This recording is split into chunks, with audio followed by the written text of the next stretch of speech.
Fulton, Missouri, a quiet little town in the Midwest. Not much has changed since 1946. Less than a year since the war had ended, the flags were up to welcome Winston Churchill. But he came to Fulton bringing a somber message for the world. From Stettin in the Baltic to Trieste in the Adriatic, an iron curtain has descended across the continent. Behind that line lie all the capitals of the ancient states of Central and Eastern Europe. Warsaw, Berlin, Prague, Vienna, Budapest, Belgrade, Bucharest, and Sofia. All these famous cities and the populations around them lie in what I must call the Soviet sphere. The speech was not well received in the United States. It was thought to be too tough a speech. And the president was criticized by some for having Churchill over. This goes to show how history changes. Now it's one of the great speeches that's ever been made because it helped warn the world about the danger of the Soviet aggrandizement.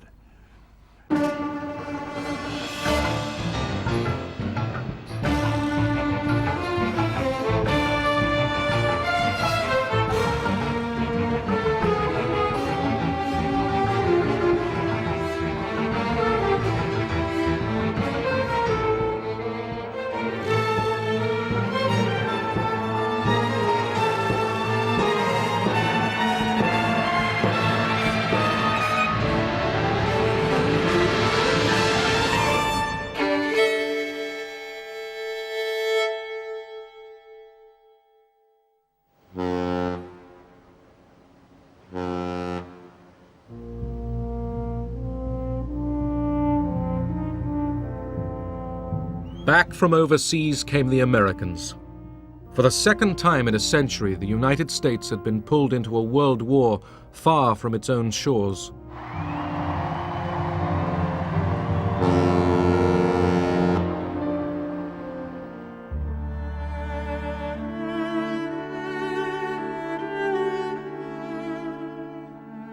"300,000 Americans never came home. But the rest returned to a country wealthier and happier than ever before."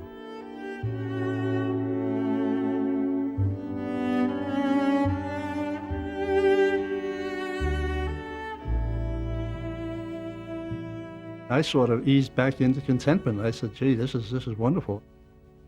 People seem to have a little cushion of money now, which, back in the Depression years, no one had any money. You just had about enough money to put food on the table and put a roof over your head and keep your insurance policy in effect, Before the war, we had 15%, maybe sometimes more, unemployed, and a very stagnant, unhappy economy.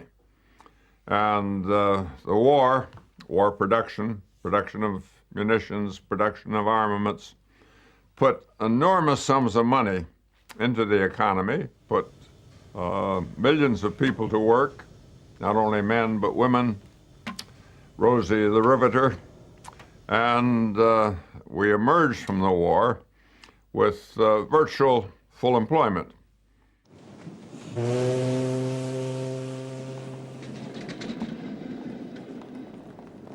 As soon as the war was over, the factories, they realized, hey, the Americans have been without a car since before the war. Let's get back into automobile production. And of course, the people were anxious for automobile. There was gasoline available, foodstuffs became available. So the economy definitely was on the rise. War and the post-war rush to spend put American capitalism back on its wheels.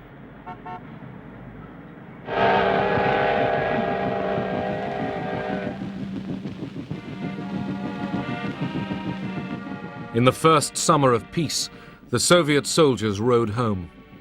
They were awed to find themselves still alive. До Москвы уже совсем недалеко.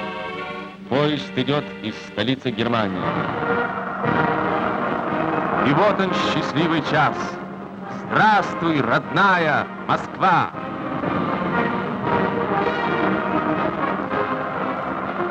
Здравствуйте, герои-победители!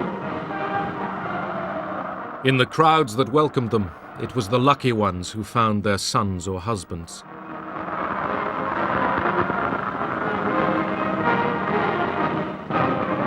Some 27 million Soviet civilians and soldiers did not live to see this day.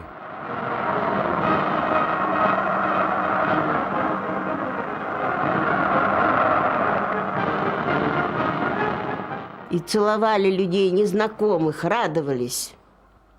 Это было большое We ликование. met the soldiers with flowers, bread, anything we could get hold of. Душевный подъем. Люди, какая-то надежда появилась, что кто-то еще, кто может быть... We kissed complete strangers. We were so happy. Известно, где он, потому что были же... Our spirits were rising. We even dared hope that those who had gone missing might still be alive. Очень надеялись, что, может быть, они найдут родных, что, может быть, это ошибка. Главное, что были... The whole of Russia had been destroyed. Everything from the borders to Moscow lay in ruins. Все было разорено. There were lots of people with no homes to go to. Возвращаться некуда. Where the Germans had passed, nearly 70,000 villages had been destroyed. Cities lay in rubble. Stalin's pre-war achievements, the factories and apartment blocks of the 5-year plans, had been wrecked by the invaders.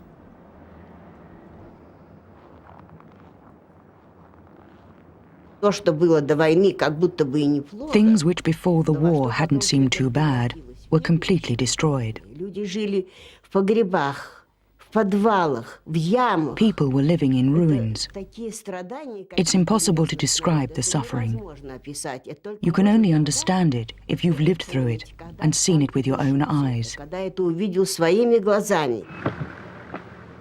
For Russians, the end of the fighting brought an instant of pure joy.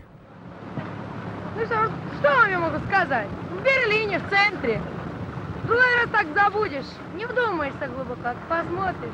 Напротив Рейхстаг. А здесь Бранденбургские ворота, которые Ебель-то камнем, который заложил. Все равно прошли.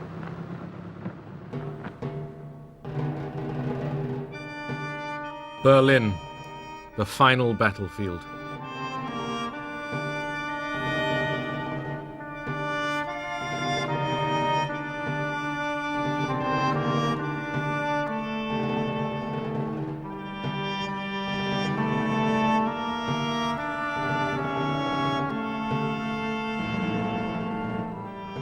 The capital of Hitler's Reich had fallen to the Red Army.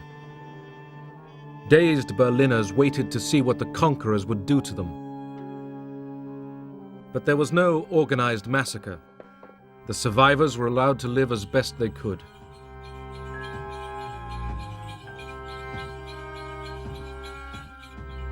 Stalin even ordered his troops to feed the Berliners, but the soldiers looted homes, and all over the city they hunted down women.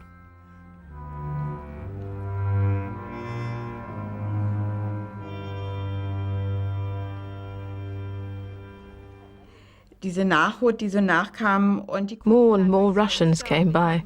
They looked through the window. Then one of them suddenly came in. I was babysitting. He took the child from my lap and gave it a toy and some cigarettes to play with. Zigaretten und irgendein Spielzeug zum Spielen. Und das war dann die erste Vergewaltigung. That was the first time I was raped. It was terrifying. Und mir war das alles so furchtbar und ich konnte Afterwards, I couldn't speak. mich gar nicht richtig äußern.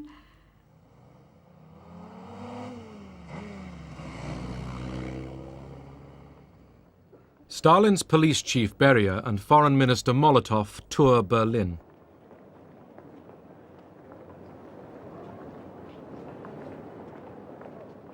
Germany was divided into 4 occupation zones, and each of the Allies took a sector of the German capital. The Allies had decided that Germany should compensate them for war damage. Marshal Zhukov said, "We have fought long and hard. We've captured Berlin. We have the moral and legal right to take out as much as possible in reparations. We don't know what the future holds."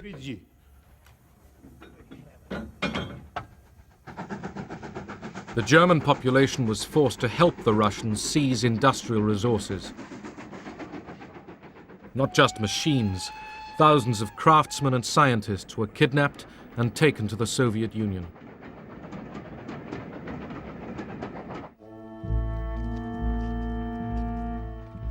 Central Europe was reverting to the Dark Ages. This was a space without law, shelter, or mercy. A continent of nomads.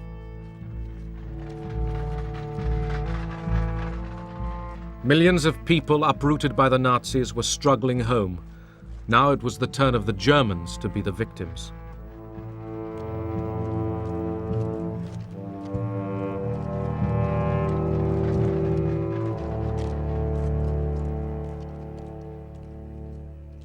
From the Mediterranean to the Baltic, the victors were shaping Europe in their own image. Poland, the invaders' route to Russia, obsessed Stalin. Eastern Poland had been annexed by the Soviet Union. As compensation, the Allies shifted the whole country westward, giving Poland the eastern territories of Germany. The Germans were expelled.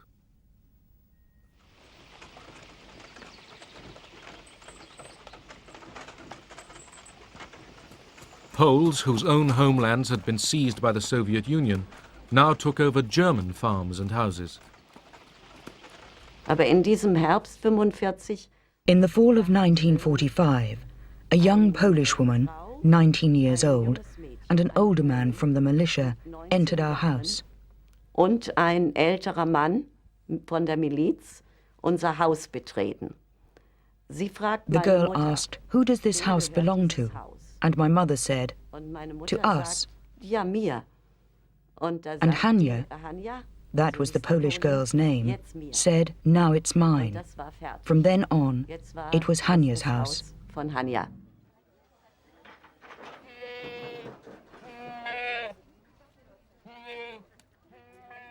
Morgens 6 Uhr. 6 in the morning, the militia came and banged the butts of their weapons against the door. Und sagen raus. Out. Und jetzt, da habe ich als Even though I Kind was gemerkt, only a child, I auch knew als this Kind, was ich weiß it. es ganz genau. Jetzt ist es echt. From all over Europe, some 12 million Germans were expelled from lands they had lived in for centuries.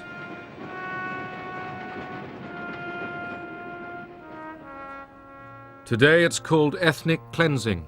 Then the Allies called it population transfer, and the British helped to move the Germans out.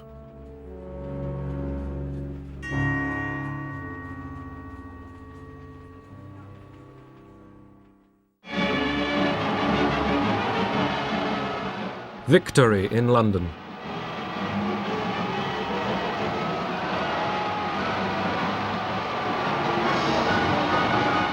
From 6 years of war, Britain emerged happy, but inwardly exhausted.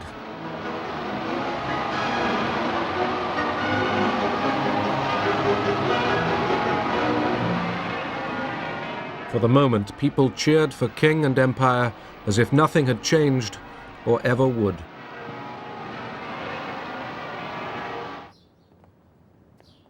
The King's new Prime Minister was Clement Attlee. The British voters had swung leftwards, and Churchill was out. In foreign policy, the new Labour government held tightly to the American alliance. Ernest Bevin, the new Foreign Secretary, was a trade union veteran who mistrusted communists. He had backed Churchill's intervention in the Greek Civil War. British interests were at stake here. The concern was that the conflict might threaten Britain's oil route from the Middle East through the Mediterranean.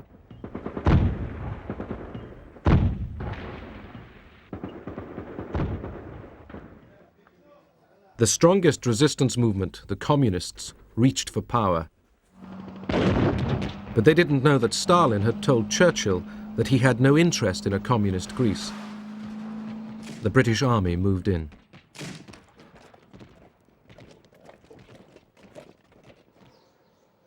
The Civil War was long and cruel.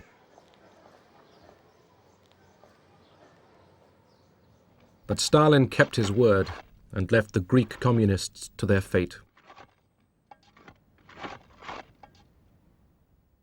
The Soviet Union now dominated the nations along its western border. At first, Stalin did not impose a Soviet system on his new empire. Instead, he built up pro-Soviet coalition governments, but the communists made sure that the police and security were in their hands. The Yalta Conference had given Russia control of Central Europe. We knew perfectly well what the Russians interpreted as democracy and all that, but then we were allies fighting a war together. We couldn't very well say to Stalin, now we are going to write down our interpretation of Western democracy and you've got to sign up and say this is your interpretation. It wasn't possible. We began to receive cables from American representatives in what we were all later to call the satellite countries on the behavior of Soviet troops with respect to the people of Poland, of Bulgaria, Romania, Yugoslavia, and so on. So trouble was in the air. What would happen is that such and such a prominent member of the Peasant Party of Bulgaria would be kidnapped, simply would disappear. Or other figures who were not acceptable for inclusion in the People's Democratic new regimes would be disappeared.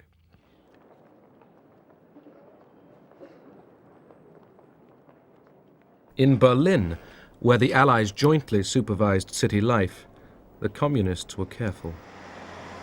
The idea was at the beginning to cooperate and gradually to build up the party, making the best organized party, the most militant party, the most active party, and gradually increase the influence on the other parties, and gradually take over the whole situation, but not at once. We should already prepare for building up the police. The man for personnel, changes personnel. The man for education. So we were flabbergasted. We only 3 or 4 comrades and everybody else are social democrats and bourgeois democrats and so on. So one of us asked and said, it must look democratic, but we must have everything in our hands. Many Germans perfectly well understood that brown, the Nazi colors, were becoming red overnight. After all, the methods in some ways were the same, or at any rate very similar, of forcing people to do things against their will. For me, my only comparison was always the Soviet Union under Stalin. And comparable to the Soviet Union under Stalin, 1935 to 45, 45 to 46, 47 in Germany was wonderful. It was much less terror than which I had witnessed the 10 years before in the Soviet Union. Soviet communism had stood the test of war. The Red Army was the biggest on earth, and General Eisenhower came to pay his respects to the world's newest superpower.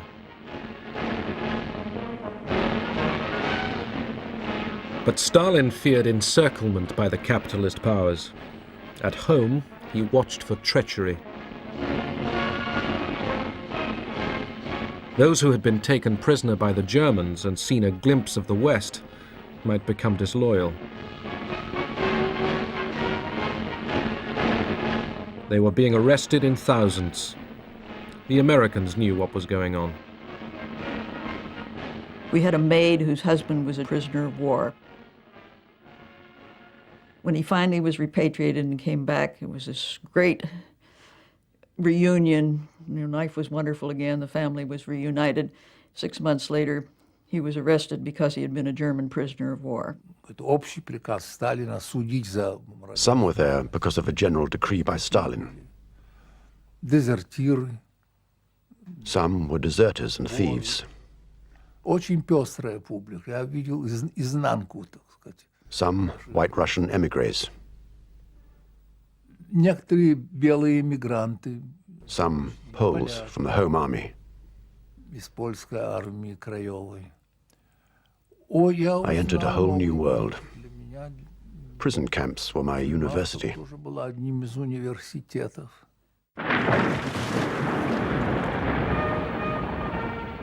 Poland.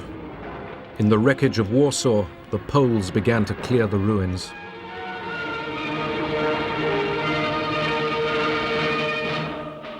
The Poles had fought the Germans on every front, east and west.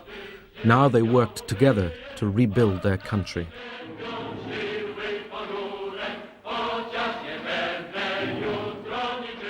Some loathed the new semi-communist government tied to Moscow, but others found reasons to accept it and live with it. The most important thing for me was for my mother and sister to come from Siberia and for us to begin rebuilding the country.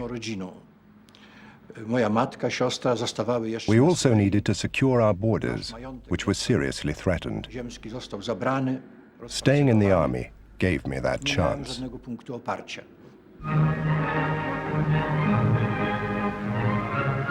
In Moscow, Poland's new puppet leaders were taken to the opera.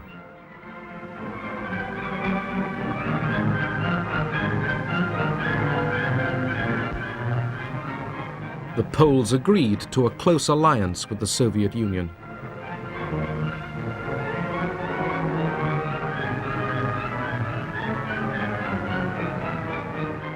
Stalin promised to defend the new Polish frontiers against any German attempt to win back the lost territories.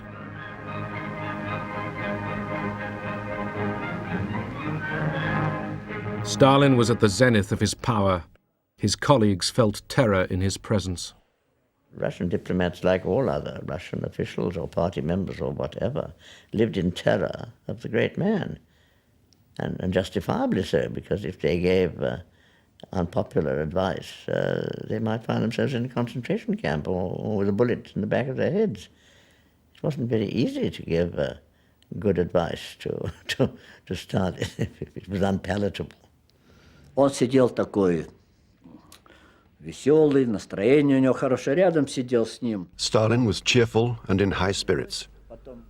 At his side were the main guest, the interpreter, and Soviet guests too. Вроде и гости, и наши, все так. И когда раздавали официанты там какой-то... The waiters came in with the main course. То или I think it was turkey. То один официант, когда наливал... One of them, whilst he was pouring the sauce, dropped some red liquid on Stalin's sand-colored jacket. На этот китель, да? Красный такой жидкость, эту самую, сок красный, да? И этот он как струйка крови, знаете, так потекла по всему этому красивому, нарядному, торжественному мундиру. They were in a state of shock about what would happen, because the stains looked like drops of blood. Замерли в испуге, что будет вообще. But Stalin didn't react. He continued to talk with his neighbor. Вот к нему там подскочил какой-то обслуживающий шеф там обслуживающий. Then another waiter came up to him with some water and offered to sponge it out. But Stalin said, no, no. And he was absolutely calm. Просидел совершенно спокойно. Все, значит, увидели. People saw that things seemed to be okay. Everyone began eating again, and the routine continued. Спокойно до конца и просидел.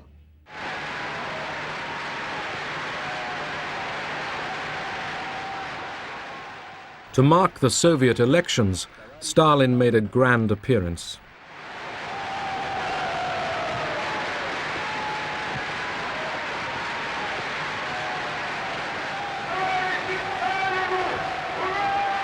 To his exhausted people, he promised no rewards, but only more effort more 5-year plans for heavy industry. Then, in cloudy words, he warned that capitalism and imperialism made future wars inevitable. Did this mean war between the Soviet Union and the West? Abroad, alarm bells rang. I read the speech with care and interpreted it as being a delayed declaration of war against the United States. Wasn't any doubt about it if you read the text carefully, what he was talking about. The speech was interpreted in the West as no less than a prediction of World War III.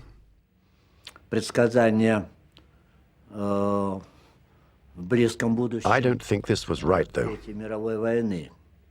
Но я думаю, что это вряд ли правильно. Во всяком случае, Stalin didn't say anything new or different in that speech. Сталин не сказал. He said what he had always believed, that with imperialism and capitalism, war was inevitable. С империализмом, с капитализмом неизбежно. What the Russians were thinking in terms of was that, and I think Stalin thought in these terms, was that communism was one day going to rule, be the dominant ideology in the world, and all countries gradually were going to become communist. And in the meantime, you didn't, in Stalin's idea, start dangerous wars which you might lose, but if you had a good chance of pushing the cause along, you always pushed it along. Stalin had relaxed his dictatorship during the war, but now he was tightening it once more. The Soviet Union's obvious suspicion of the West disturbed Washington. An American diplomat in Moscow, George Kennan, was asked what he thought was going on. When they finally sent me a telegram expressing their astonishment and concern because the Russians were dragging their feet about joining the International Bank, I thought, well, for goodness sake, I can't answer that in one question. They're going to have to give me space. And I sat down and tried to give a picture of this government as it emerged from the war. One of the strengths of Kennan was his awareness that the Russia in which we were living, Stalin's Soviet Russia, communism, people called it, actually drew in very many ways upon the Russian past. I had to go right back to page 1 and to try to tell them things that I felt they'd forgotten during the war. This all hangs together with this whole question that this was the same group of people who had dealt with Hitler, had tried to deal with Hitler at our expense, and never had changed their views about us. Kennan's Moscow embassy cable became history, an 8,000-word prophecy that the Soviet Union was in the mood to expand across the world and must be contained. The day that telegram was drafted, I unfortunately or fortunately had the night duty at the code room and was rather perturbed about it because I happened to have a very heavy date that night. There was a dance at one of the other embassies, and I wanted to get out as early as possible. About 6:30 or 7, George comes walking in with this 6-part cable which he wants to send out. And I took a look at it and I said it was nice, but let's not send it out. Let's wait till tomorrow. And I tried to talk him into not sending it. He said, Washington wants it, they're going to get it, and you stay here and do it. Kennan's telegram alarmed Washington. Days later, its message was reinforced when Churchill arrived in the United States as President Truman's guest. They began to get to know each other. Mr. Fred, our president, said to Mr. Churchill, "I will be on this trip quite a while, and I would be glad if you would call me Harry." Well, Mr. Churchill said, "I'll be glad to, if you will call me Winston." Mr. Truman said, "I don't believe I can do that." He said, "I consider you the first citizen in the world, and I just don't believe I can call you Winston." Winston Churchill said, "If you can't call me Winston, then I can't call you Harry." The president said, "On that basis, we'll do it." So it went Winston and Harry from that time, and they got on very well. Churchill was due to speak to a college audience at Fulton in Truman's home state. Privately, he showed Truman what he was going to say. The president, not sure that the American public was ready for an attack on its wartime Soviet ally, let Churchill test the water. Mr. Churchill, he's one of the great men of the age. He's a great Englishman.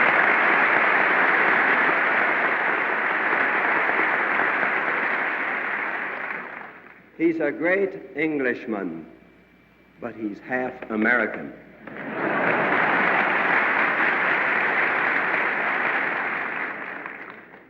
From Stettin in the Baltic to Trieste in the Adriatic, an iron curtain has descended across the continent. Behind that line lie all the capitals of the ancient states of Central and Eastern Europe. Except in the British Commonwealth and in the United States, where communism is in its infancy, the Communist parties, or fifth columns, constitute a growing challenge and peril to Christian civilization. Whatever conclusions may be drawn from these facts, and facts they are, this is certainly not the liberated Europe we fought to build up, nor is it one which contains the essentials of permanent peace. Immediately after that, Stalin came out with answers to a foreign correspondent's questions in which he compared Churchill to Hitler and decried Churchill's speech as a belligerent call to arms against Soviet Russia. Since 1945, America had been extending its influence and power all over the world. Stalin grew nervous. He put pressure on Turkey to grant the Soviet Union a military presence in the Dardanelles and the Bosporus. America and Britain feared a threat to the Suez Canal. They were determined to keep Turkey free of Soviet interference. When the Turkish ambassador in Washington died suddenly, Truman used America's biggest battleship, the USS Missouri, to deliver the body to Istanbul. This was a symbol to Stalin. Don't push us, and don't push Turkey, because if you push Turkey, we'll be there. Iran, like Turkey, lay on the southern borders of the Soviet Union, and for centuries had been hostile to Russia. During the war, Soviet and British troops had occupied Iran to protect their oil supplies. They even celebrated their partnership there.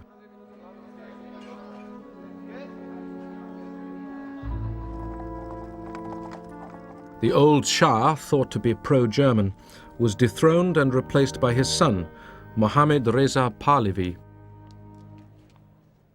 There was an agreement that once the war was over, the British and Soviet troops would both pull out. When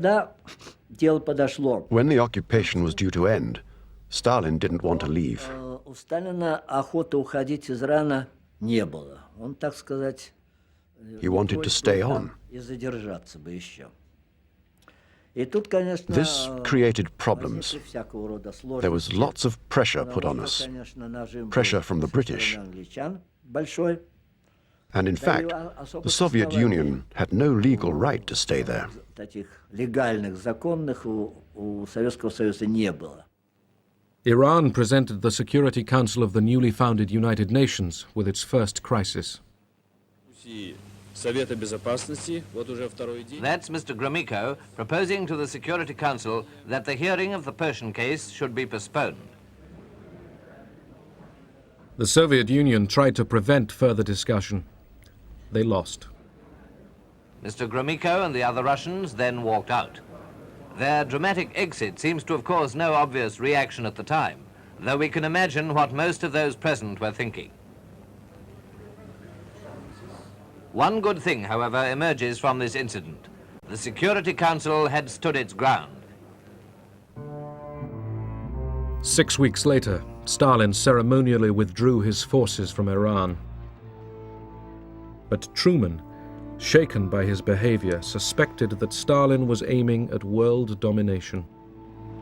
He said, I want to be in position to document our concern. Go back over the recent agreements and list one by one the violations in which the Soviets have engaged. I was then Mr. Clifford's assistant, and he turned the task over to me. We talked about it a bit, and I said, well, it seems to me that that's only scratching the surface. A list of agreements broken. There are much more fundamental problems in our relations with the USSR than that. So let's go at it in a somewhat broader way. We spent weeks on it then, interviewed most of the top officials in the United States. There was absolute unanimity in all of the agencies concerned as to the nature of problems we had and the kind of response we were going to have to make. We ended up the report by saying, the policy of our country should be set and clearly set. The Soviet Union constitutes a real menace to freedom in this world. Freedom in Europe, freedom in the United States. So we must prepare for it.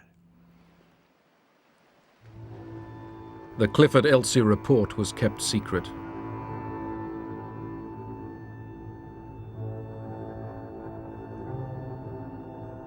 The report concluded that a war with the USSR would be more total, more horrible than anything previously known.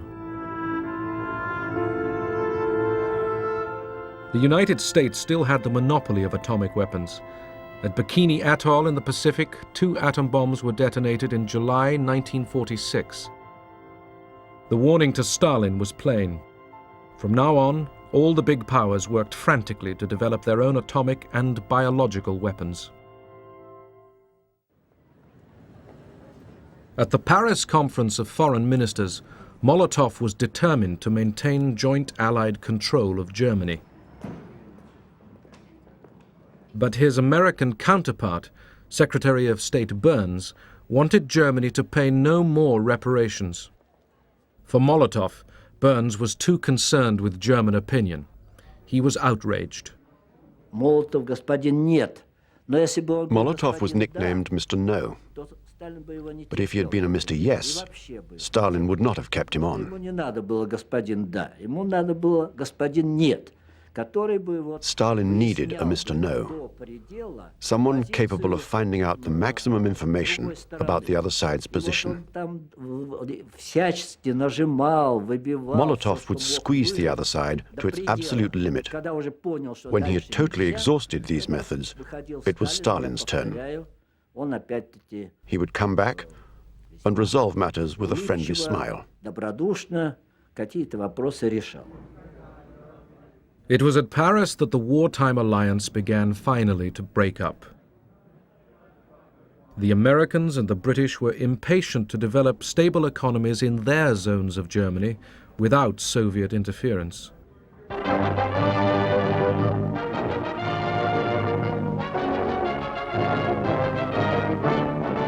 Stuttgart, Germany, scene of an event that marks a new phase in Europe's destiny. Secretary of State James F. Burns is here to set forth the policy of the United States on Germany, a speech widely interpreted as marking the end of America's appeasement of Russia.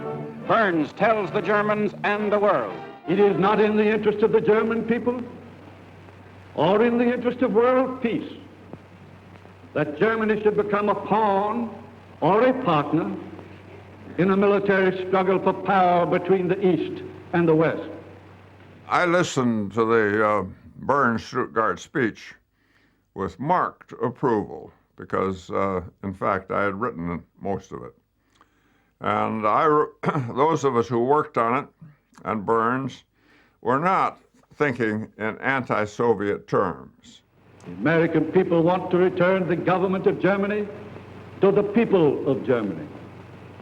The American people want to help the German people to win their way back to an honorable place among the free and peace-loving nations of the world. In 1945, the Allies had approved Poland's annexation of Germany's eastern provinces up to the Oder and Neisse rivers. But now Burns suggested that the new frontier was unfair to Germany and might be changed. It was a shocking statement. It made us think that our western border was being questioned by the Germans and by other Western countries.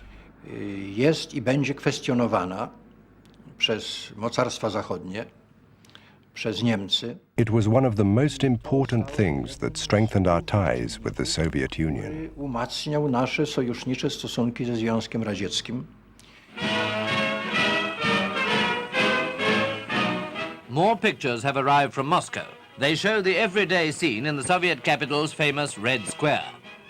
And what's in their shops? Well, here's a glimpse of the sort of things now on display.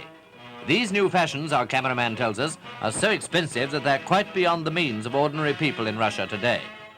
Ordinary people were much worse off than the newsreels showed. Был период ужасный. Вы знаете, it was a very hard time. I had a son who was 1.5 years old. He used to get a plate from the cupboard and walk after me saying, "Give me, give me." But I had nothing to give him. We used to go to the market and buy horse feed. On the collective farms, war damage and the death of so many workers at the front were deepening a grave food shortage. I took a trip down through the Ukraine, and it was the time of the 47 famine that was going on down there, about which nothing was heard in the outside world. Soviets were talking about great grain harvests and everything else. We got down there, on the train stops you would see children with distended bellies begging for bread. At the in Odessa itself, people lying out on the streets outside the hospitals where they couldn't take them in, starving to death. There was malnutrition everywhere. In Germany, too, hunger and disease were spreading.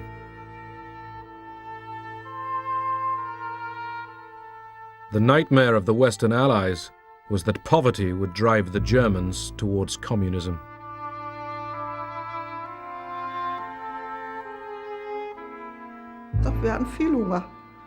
There was never enough food. We were always hungry. In those days, we went on scavenging trips. We went to farmers and begged.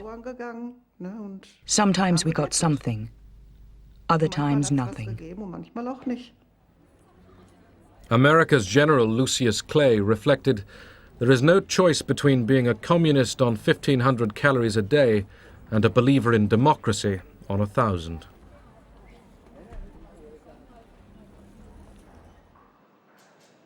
Aid to Germany cost Britain over $1 million a day.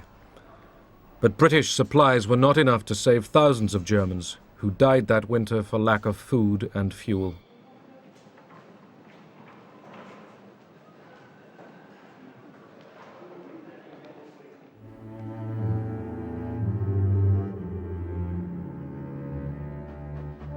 Britain, too, was weakening. The fierce winter of 1946-47 brought industry to a standstill. The country's economy, undermined by 6 years of war, began to seize up. Coal ran out, electricity failed, and food rationing grew even tighter. You know, people forget again, we never had bread rationing during the war. We had bread rationing after it. And that was because we were pouring wheat into Germany to prevent mass starvation there. That was a bad winter altogether. It was cold and crops were bad. People were unhappy.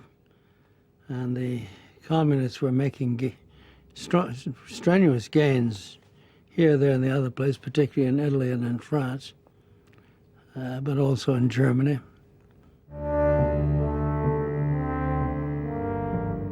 The British could no longer afford all their heavy commitments in the Mediterranean. They told the Americans they intended to pull out. The message came, and it was flat. It said, Great Britain is withdrawing from both economic aid and military aid to Greece and Turkey. This simply crystallized the opinions in the executive branch that the United States had to move and move very, very quickly. The prospect didn't look good at all for Europe or for the United States or for anybody. In Washington, President Truman went to Congress. From now on, he announced, the United States would contain the advance of communism anywhere on the globe. This, at last, was the official declaration of the Cold War